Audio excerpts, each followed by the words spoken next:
երեք հանրային հեռուստաընկերությանը տված հարցազրույցում Հայաստանի վարչապետը այսպիսի ձևակերպում արեց, որ Հայաստանի բիզնեսը, Հայաստանի գործարարշրջանակները դեռ չեն մարսել այն տեղեկությունը, որ Հայաստանի համար, հայկական ապրանքների համար եւս բաց է ադրբեջանական երկաթուղին։ Այս համատեքստում այսպիսի մի հարց առաջացավ, այս ընթացքում, այս բանակցությունների ընթացքում, թռիպի հետ կապված քննարկումների ընթացքում, արդյոք քննարկվել է երկաթուղու մի կարևոր հատվածի վերականգնումը, որը Իջևանը կապում էր ադրբեջանական երկաթուղուն։ Կարծում եմ, այդ հատվածի վերականգնումը ոչ միայն դրական, այլ շատ դրական ազդեցություն կունենա մեր տնտեսության համար, ուղղակի հետաքրքիր է, այդ հարցը գոնե նախնական մակարդակով քննարկվում է, դա դեռ դրան չենք ասել դրան։ Հարցին կպատասխանի վարչապետ Նիկոլ Փաշինյանը։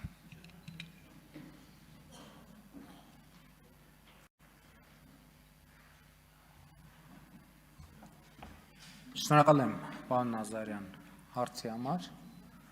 Այո, ընդհանրապես ապաշրջապակման համատեքստում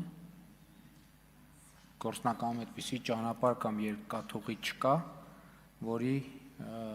բացման կամ վերաբացման հարցը չի քննարկվում։ Իհարկե քննարկվում է, բայց նաև պետք է հետևյալը հաշվի առնենք,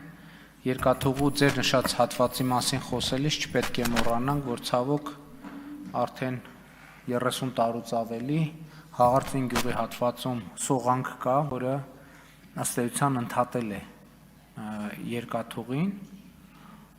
բայց դա լուծելի հարց է կախված նրանից, թե ինչպիսի հոսքեր պոտենցիալ կանցնեն այդ տեղով։ Այսինքն, եթե այդ երկաթուղին բեռնվածության պոտենցիալ ի ցույց դնի եւ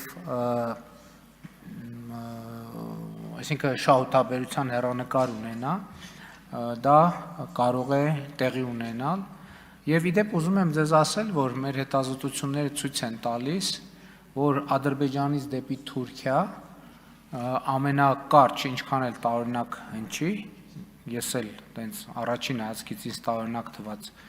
այդ տեղեկատվությունը, բայց Ադրբեջանից դեպի Թուրքիա ամենակարճ երթուղին հենց ձեր նշած երթուղին է, առավել եւս, եթե մենք ուրեմն հիմա ասեմ Ֆիալետովոյի հատվածում այնտեղ շատ կարճ միջակայք կա, եթե Իջևան Հրազդանի երկաթուղի ճյուղը միացնենք Վանաձոր Գյումրի երկաթուղի ճյուղին, կստացվի, որ Ադրբեջանից դեպի Թուրքիա ամենակարճ երթուղին երկաթուղ է եւ իդեպ ավտոմոբիլային նույնպես ամենակարճ ճանապարհը, այսինքն Իջևան, Դիլիջան, Վանաձոր, Ջաջուր, Գյումրի եւ Ախուրիկ։ Այդ ամենակարճ ճանապարհը։ Ինչ վերաբերվում է երեկի իմ արած հայտարարությանը, այո, կրկին վերահաստատում եմ եւ նաեւ այո, մեր բիզնեսը պետք է արձանագրի, որ արտահանման ուղին Ադրբեջանով երկաթուղային բաց է եւ մենք այդ մասին ունենք բարձրագույն մակարդակից հավաստիացում Ադրբեջանի եւ հայտարարություններ էլ ունենք։ Այստեղ ես ընդհանրում եմ խնդիրներն է, դե սովորությունները ընդհանրապես շատ դժվար է փոխել։ 40 տարի ավտոմեքենաներով արտահանումն է ըստ էության մեր ամբողջ լոգիստիկ տրամաբանությունը կառուցվել է այդպես եւ երևի որովհետեւ գնացքը պետքա բեռնվի։